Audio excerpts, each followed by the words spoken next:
Bonjour à tous, j'espère que vous allez bien. Donc, aujourd'hui, on se met en cuisine. Alors, on va faire pas du filet, hein, du colin à la provençale. Bien sûr, si vous avez du filet de poisson, vous pouvez le faire aussi. Ça peut très bien fonctionner. Donc, je vais vous dire ce qu'il vous faut pour faire la recette. Alors, ce qu'il nous faudra, alors j'ai pris des tomates comme ça pelées en boîte, hein.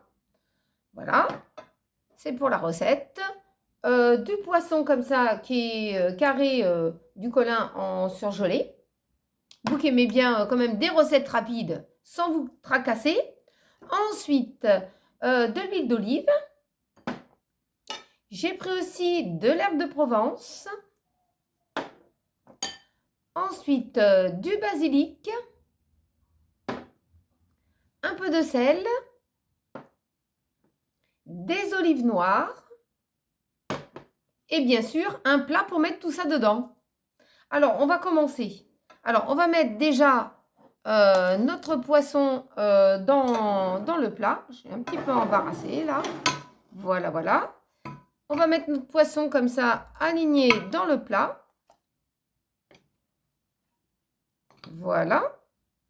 Ensuite, on va rajouter la tomate, le jus de la boîte de tomates. Voilà. On va rajouter ça. On badigeonne un peu. Ça va se concasser tout seul. Il ne faut pas se tracasser pour ça. Et puis, si vous êtes intolérant, comment dire, à la peau de la tomate, ça va bien vous arranger. Comme ça, vous pourrez manger le plat sans avoir des contraintes que de problèmes d'allergie avec la peau de tomate, hein. Puisque c'est déjà bien épluché et il n'y a rien dedans qui pourrait vous faire du mal. Il faut toujours y penser, hein. Quand on est intolérant, c'est toujours un peu compliqué. Voilà. Ensuite, on va mettre notre basilic. Voilà. On met notre basilic. Ensuite, on va mettre notre huile d'olive. Il va falloir 2 cuillères d'huile d'olive. Voilà. Ensuite, on va rajouter un peu de sel. J'en mets très peu, puisque à la maison, on ne mange pas trop salé. Ou si c'est pas assez salé, on le met dans son assiette. Ensuite, je vais mettre nos olives.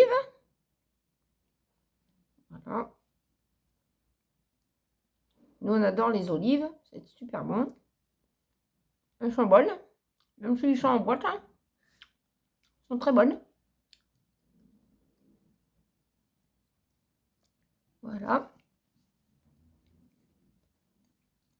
J'en avais calculé un petit peu plus. Mais bon, on va en avoir en apéritif. Voilà. Encore une petite olive. Donc, ensuite, il va me falloir de l'herbe de Provence, que je ne me mélange pas. Je ne mélange pas les crayons. Alors, ce plat, il va à... Vous faites chauffer votre four à 200 degrés, mais moi, je le mets à 180. Et vous faites chauffer ça pendant à peu près entre 15 et 20 minutes, suivant votre four s'il carbure, hein. Alors, au bout de... Moi, j'ai rallongé, hein, j'ai mis 20 minutes. Le plat, le poisson, il est cuit et ça sent super bon, hein. Alors, j'espère que ce petit plat provençal vous a plu. N'oubliez pas de mettre des petits pouces en l'air et de vous abonner parce que ça me fait plaisir. Et puis, soyez nombreux sur ma chaîne, on s'amuse, surtout quand je fais le live. Et puis, je vous dirai bon appétit. Et si vous faites cette recette, et surtout, donnez-moi des commentaires. Et si vous faites cette recette, et me dites-moi si vous avez aimé ou pas. Enfin, ça sera vous qui choisissez. En tout cas, je vous souhaite une bonne journée et à très bientôt. Gros bisous à tous.